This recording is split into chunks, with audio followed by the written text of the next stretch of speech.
দুনিয়ার আগুনের তাপমাত্রা যদি 100 গুণ হয়, জাহান্নামের তাপমাত্রা, আগুনের তাপমাত্রা আমার ভাই বলেছেন 500 গুণ। মনে করেন দুনিয়ারটা 100 গুণ, জাহান্নামেরটা 500 গুণ।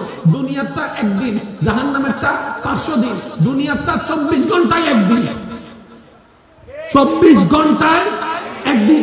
আর জাহান্নামেরটা দুনিয়ার 50,000 বছর পরকালের একদিন। এখন যদি প্রশ্ন করে কোনটা নেবেন, দুনিয়ার গোল কথা বলেন না রে ভাই। যদি প্রশ্ন করে, আল্লাহ যদি প্রশ্ন করে 500 বছর লবি না একদিন লবি, আল্লাহ যদি বলে যে দুইটা থেকে একটা নিতে হবে, হয়তো 500 বছর একটা লো আর না হয় একদিন একটা লো, কোনটা নিবেন? একদিনটা কোথায়, পরকালে না দুনিয়ায়? জোরে বলেন না, আরো জোরে বলেন। সেজন্য আল্লাহ তাআলা আমাদের প্রত্যেকজনের গুনাহ আছে না নাই? জোরে বলেন না রে ভাই, আছে না নাই? এই গুনার কারণে জাহান্নামে সাজা পাওয়ার অধিকারী আছে না নাই? আল্লাহ যখন চায় আমার বান্দাকে জাহান্নাম দিব না, তখন আল্লাহ বিপদ বাড়ায় দেয়, কষ্ট বাড়ায় দেয়, আল্লাহ আযাব বাড়ায় দেয়, অপমান বাড়ায় দেয়, কষ্ট বাড়ায় দেয়, অভাব বাড়ায় দেয়, রোগ বাড়ায় দেয়। বান্দা যখন বুঝতে পারে আমার আল্লাহ দয়া করে আমাকে বিপদ দিয়েছে, যেন আমি ধৈর্য ধারণ করি, যাতে আল্লাহ ইন্নাল্লাহ আস-সাবিরিন হয়ে ধৈর্য ধারণকারীর সাথে হয়ে যায়, জাহান্নামী জান্নাতে হয়ে যায়। আল্লাহু আকবার।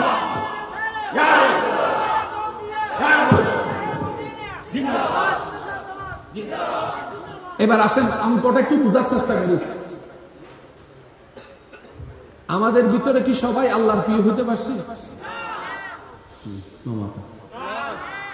আয় ন পারি, অনারার গান অনারা হন পারছি না। আল্লাহর প্রিয় হতো মা বাবার প্রিয় পারি, আল্লাহর প্রিয় হতো না তো ভাই। জোনে জন্ম দিয়ে মা বাপ উনার খুশি করি ন পারি, মা হাত দেয় গুণ মরে, তুই কেন মর? তোরে ফেরত লইয়ে রে ভুল করিলাম, হয় না? মাথা না হয় না, এত মিথ্যে টাটা করে সিডাঙ্গতিন আছে না? এই হতাইন হর্নিন বালা জোর হন্নাইন হর্নিন বালা ফো আমায় দোষ নগরি মুখী ইবো গুফো আমায় না গুড়ানো না। তার মা হয় আর মা কেউ আওয়াজ শুনি আর মা হদ দে, তুই হারে গুড়ো হদ দে, তুই 3 ফুয়ার বাপ। তো ঠিক আছে ও মা, 3 ফুয়ার বাপেরই আর হাসে না বড়, তোমার হাসে গুড়ানো না গে, তোমার ফুয়ানো না। তোমার ফুয়ারে যদি তুই অভিশাপ দাও, দোয়া করিব হয় গরম হতেন না হনবা আস্তে আস্তে।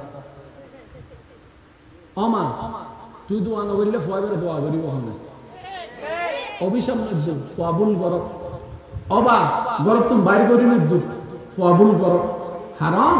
দিন শেষ একদিন বুঝিত তারিব মা তো না ফোন কেউ নাই, বাবার তো না ফোন কেউ নাই, কেউ নাই না যে একখানে রং লাগি তো গো এত লেখান রং গরত দেয় মাত্র আর কেন না নতুন ফালসার কিনি তো আওয়াজে কিনতে পালা লাভ দেরি। নতুন আইফোন কিনি তো প্রো ম্যাক্স ছবি তুই একখানা পালা লাভ দেরি। বেশি দিন থাকতো কিয়া হত্যা রনি আশার অপর নাম নিরাশা। জোর হ না, আশা বেশি দিন তাজা নতা হন, আশা বেশি দিন তাজা ইবে একদিন একদিন বুয়ে যাইব। এটা লাইনে বহুত মোটরসাইকেল কিনে ফোক কল এখন মোটরসাইকেল চালাইতেও মনে না দিলে বহুত ফান্ডা আছে। আমি তো কথা শোনো তুই না ভয় বন্ধু মোটরসাইকেল লোক গেছ গোদে আসিল একদিন এখন আর নাই, শখিন বারবার থাকে শখিন এক সময় মরে না না মরে অবদ্দা জোর হন না মরে না না মরে। এবার আমার কথাগুলো একটু মনোযোগ দিয়ে শ্রবণ করবেন আল্লাহর বাস্তে, আল্লাহর বাস্তে, আল্লাহর বাস্তে। সবাই সাইলেন্ট হয়ে যান, মনের কানটা খুলে দেন। সবচেয়ে মা বাবা অনেক ভালোবাসে। আমরা এখনো আল্লাহর প্রিয় হতে পারি, কিন্তু আল্লাহ যাকে প্রিয় বানিয়ে ভালোবেসে মোহাব্বত করে যাকে আল্লাহ নিজেই পাঠিয়েছেন ওমা আরসালনাকা ইল্লা রাহমাতাল লিল আলামিন বলে, তিনি আমাদের নবী রাহমাতুল লিল আলামিন। এবার কম বেশি জানার ভিন্নতা সাপেক্ষে আপনার আমার কম বেশি সবারই জানা আছে। সৃষ্টিকর্তাকে, আওয়াজটা একটু বড় হবে, সৃষ্টিকর্তাকে, সুখ দেওয়ার মালিককে, সবকিছু সেকেন্ডে পাল্টাই দিতে পারেন কে? সেই আল্লাহর হাবিব আমাদের নবী রাহমাতুল্লিল আলামিন। কিন্তু একটু ভেবে দেখেন তো, নবী দুনিয়াতে আসার আগে আল্লাহ তাআলা নবীজির আব্বাজানকে দুনিয়া থেকে নিয়ে গেছেন। এক কষ্ট, বাবার আদর আমাদের নবী পাই নাই, একটা কষ্ট। নবীজি বড় হতে হতে হতে হতে কিছুদিন পরে আম্মাজানকেও আল্লাহ নিয়ে গেছেন। বেশি দিন মায়ের মমতা, জোরে বলেন, বেশি দিন মায়ের মমতা। দাদা ছিল অভিভাবক, কিছুদিন পরে সে দাদাকে দুনিয়ার থেকে চলে যায়। দাদার আদর কে কষ্ট পাচ্ছে? যাকে আল্লাহ সবচেয়ে বেশি ভালোবেসেছেন। আর একটু জোরে বলেন না সুবহানাল্লাহ। সুখদাতা আল্লাহ যাকে সবচেয়ে বেশি ভালোবেসেছেন, উনার কষ্ট হচ্ছে এগুলো, উনার জীবন হচ্ছে এমন। দুনিয়াতে আসার আগে বাপ চলে গেছে, কিছুদিন পরে মা চলে গেছে, কিছুদিন পরে দাদা চলে গেছে, কিছুদিন পরে এখানে, কিছুদিন ওইখানে, কিছুদিন এভাবে, কিছুদিন ওভাবে, কষ্টের জীবন। যখন 40 বছর হওয়ার পরে আল্লাহ পাক রব্বুল আলামিন আমাদেরকে নবীকে নবুয়তের এলান করার পারমিশন দিলেন, এবার যখন আল্লাহর নবী আল্লাহর কথা বলা শুরু করলেন, আপনরা দুশ্মন হয়ে গেল, আলামিন বললে ওয়ালারা দুশ্মন হয়ে গেল। এদিকে ও পাথর মারে, ওদিকে ও ঘরের দরজা বন্ধ করে, এদিকে একজনের দোকান ভেঙে দেয়, ওদিকে একজন ঘর ভেঙে দেয়। এই অত্যাচার, সেই অত্যাচার, এই অত্যাচার, সেই অত্যাচার। তায়েফের কথা তো আপনাদের সবারই জানা আছে, ছোট্ট ছোট্ট বাচ্চারা পর্যন্ত পাথর মেরেছে আমাদের নবীকে, রক্তাক্ত হয়েছে। তো নবী এত কষ্ট পাচ্ছে কেন? আল্লাহ না নবীকে ভালোবাসে? ইমানদার ভাইয়ের একটু গভীর মনোযোগ। আল্লাহ তো নবীকে ভালোবাসে, আল্লাহ তো নবীর জন্যই তো জান্নাত বানিয়েছেন, আল্লাহ তো নবীর জন্য তো জান্নাত সাজিয়েছেন, আল্লাহ তো নবীকে ইমামুল আম্বিয়া বানিয়েছেন, আল্লাহ তো আমাদের নবীকে ইমামুল আম্বিয়া বানিয়েছেন, আল্লাহ তো আমাদের নবীকে সমস্ত নবীদের সর্দার বানিয়েছেন, আল্লাহ তো আমাদের নবীকে ওয়া আরসালনাকা ইল্লা রাহমাতাল লিল আলামিন বানিয়েছেন। সুবহানাল্লাহ। আল্লাহ তো আমাদের নবীকে আদমের নবী বানিয়েছেন, মূসার নবী বানিয়েছেন, ঈসার নবী বানিয়েছেন, দাউদের নবী বানিয়েছেন, ইউসুফের নবী বানিয়েছেন, ইসহাকের নবী বানিয়েছেন, ইউসুফের নবী বানিয়েছেন, ইব্রাহিমের নবী বানিয়েছেন, ইসমাঈলের নবী বানিয়েছেন, আদমের নবী বানিয়েছেন। আল্লাহ তো আমাদের নবীকে সুবহানাল্লাহ জি আসরা বিআবদিহি লাইলাম মিনাল মসজিদিল হারাম ইলাল মসজিদিল আকসা সুম্মা দানা ফাতাদাল্লাহ। আল্লাহ তো আমাদের নবীকে আসমান ভ্রমণ করেছেন, সপ্তম আসমান ভ্রমণ করেছেন, সিদরাতুল মুনতাহা নিয়ে গিয়েছেন, লা মাকানে নিয়ে গেছেন, আত্তাহিয়াতু লিল্লাহি ওয়াস সালাওয়াতু ওয়াত তাইয়্যিবাতু বাক্য লাভ করেছেন। আল্লাহ তো আমাদের নবীকে শ্রেষ্ঠ কিতাব কোরআন দান করেছেন। আল্লাহ তো আমাদের নবীকে সবচাইতে বেশি মর্যাদা দিয়েছেন। সেই নবীর জীবনে এত কষ্ট কেন? কেন কষ্ট? কেন কষ্ট? আল্লাহ পাক বলে, আমি যাকে ভালোবাসি তাকে কষ্ট দিয়ে বেশি।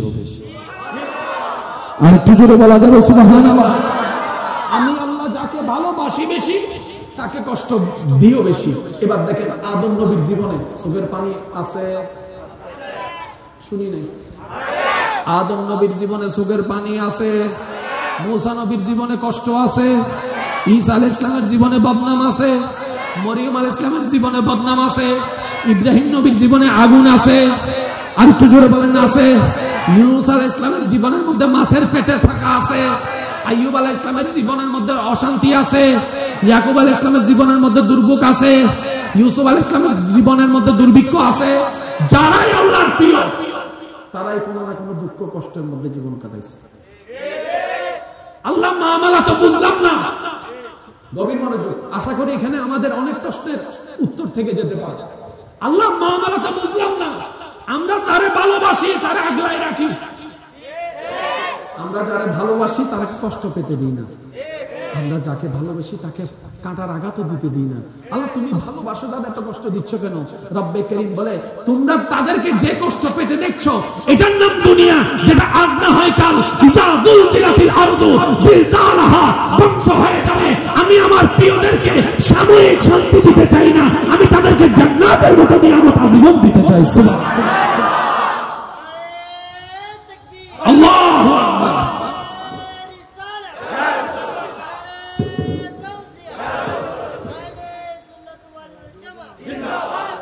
এবার ইমানদার ভাইয়ের আজকে থেকে একটা কথা বলেন, যত আজকে থেকে দুঃখ আসবে, বিপদ আসবে, সবগুলা আল্লাহর আযাব নাকি নিয়ামত? আর একটু জোরে বলা যাবে? আল্লাহ পাকের আযাব না নিয়ামত? আল্লাহ নিয়ামত গুলা কেন দেন? আমাদেরকে বাঁচানোর জন্য। এবার লাইন একদম অঙ্ক বুঝুন, কষ্ট অর্ধ বুঝি বুঝুন। আচ্ছা আমি আর 5 মিনিট বাদে শেষ করি। হ্যাঁ শেষ করে দিন না 5 মিনিট বাদে। আর তো নেই না, ওনারা বিদায় দিলে আরেক মিনিটকে যাওয়া আসিল তো বুঝছো, এখানে যাইতে দেওয়া না। বোধ সময় বাচ্চে ওদের আগে মার ফেরত মরি জানা না, ওনারা না মরে ভাঙলাম ওখানে জোরে জোরে হন না, মরে না। আবার বাচ্চা ডেলিভারির সময় মরে না। অনেক সময় দেখবেন দুনিয়াতে বাচ্চা প্রসবের আগে বাচ্চা মারা যায়, আবার অনেক সময় ডেলিভারির সময় বাচ্চা মারা যায়, আবার অনেক সময় ডেলিভারির পরে বাচ্চা মারা যায়। কিন্তু আমাদের দুর্ভাগ্য, আমাদের সমাজ এত নোংরামি চলে যাচ্ছে, সব জায়গায় আমরা দোষ দিচ্ছি বাচ্চার মাকে। এবার বলেন হায়াতের মালিককে, মৌতের মালিককে? কোন মা কি ইচ্ছা করে সব জ্ঞানে সহিচ্ছে বাচ্চা মেরে ফেলবে? যদি মেরে ফেলারই হতো মাসের পর মাস পেটের মধ্যে রাখলেন কেন? কোন বাচ্চা যদি মারা যায় কিংবা কিছু হয়, আমাদের সমাজ শুধু মাকে দোষারোপ করে। আমি বলি যে না, এই কাজ কখনো করেন না। আল্লাহর সন্তুষ্টির উপর সন্তুষ্টি থাকা শিখে নেন, আল্লাহ পাক আপনার অল্প আমলে সন্তুষ্টি থাকবেন। সুবহানাল্লাহ। ইমানদার ভাইরা, এবার বলুন সবকিছু সিদ্ধান্ত কার? এবার অনেকের মনে প্রশ্ন, আল্লাহ দিলাও কেন? এই কথাটা বলে ফেলছে, দিলাও কেন, নিলাও কেন? 12 বছর বিয়ে হয়েছে, বাচ্চা হয় না, হঠাৎ বাচ্চা একটা কনসিভ হলো, এটা হলো, মারা গেল। আল্লাহ পাক বলে যে বান্দা তোমরা তো বুঝো নাই, আমি যখন যা করি বান্দার ভালোর জন্য করেছি।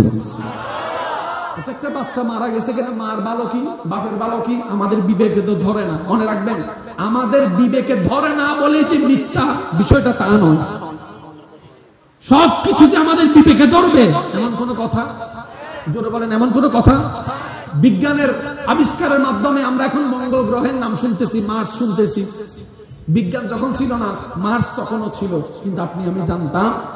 আজকে একটা কথা মনে রাখবেন, সবকিছু আমাদের বিবেকে ধরবে না, তারপরে অনেক ঘটনা সত্য আছে। সত্য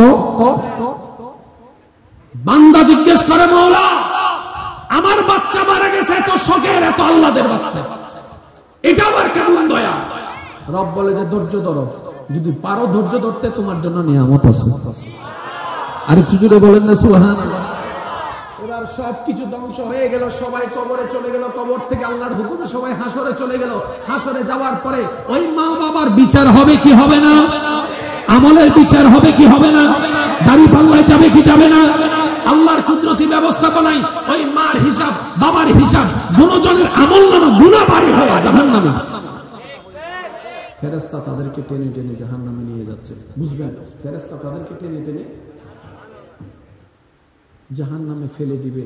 এর আগ মুহূর্তে আরেকজন ফেরেশতা এসে বলে, ও ফেরেশতারা দাঁড়াও, ওদেরকে জাহান্নামে দিও না, রায় ঘুরে গেছে, ওদেরকে জান্নাতের রাস্তাটা দেখায় দেয়। আর একটু জোরে বলা যাবে? ওদেরকে জাহান্নামে দিও না, ওদেরকে জান্নাতের রাস্তা দেখাই দাও। তখন মা বলবে, আমি তো জানি আমি কত বড় বাটপার।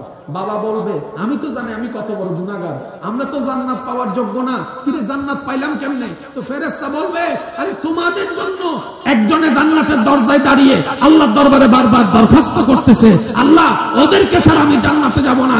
এবার মা বলে যে এই কঠিন দিনে কেউ কারো কথা মনে রাখে না, ওইটাকে একটু চাইয়া দেখি তো। যাওয়ার পরে দেখবে যে একজন দাঁড়িয়ে আছে, মা জিজ্ঞেস করবে, বাবা জিজ্ঞেস করবে, এই তুই কে রে, আমাদের পক্ষে সুপারিশ করলি? তখন বাচ্চাটা বলবে, মা চিনলা না, আমি তোমাদের সেই সন্তান যেটা দুনিয়াতে আসার আগে মারা গেছিলাম, আসার পরে মারা গেছিলাম।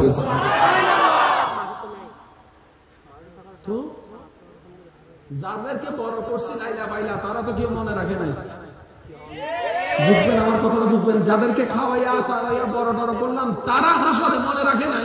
তুরে না খাওয়াইছি, না প্রস্রাব কর, না পরিষ্কার করেছি, না গোসল করেছি, তুই মনে রাখলি কেন?